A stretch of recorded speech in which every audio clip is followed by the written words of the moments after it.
For one weekend, Shaw's runway became a test track to measure the friction of the asphalt. It's just one of many tests these civil engineering airmen perform during their worldwide travels. First is taking core samples.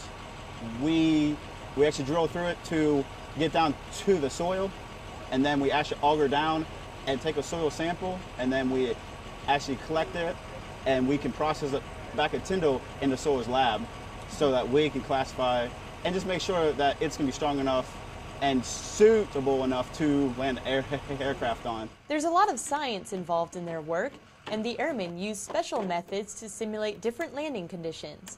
For instance, pressing this grease into the asphalt and then spreading it to see how far the grease goes tells them the microtexture of the pavement. From this measurement, they can determine how much hydroplaning can happen.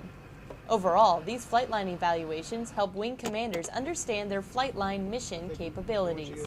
Because there's a certain number of passes and gross loads of the aircraft that could come in. So if your pavement cannot hold them loads and stuff, you're not going to be able to bring in supplies and certain aircraft, and it might have to go somewhere else. So it's pretty important for them to know that. And also it helps on the life of the pavement, how many different passes of different weights and different aircraft can actually land and stuff like that.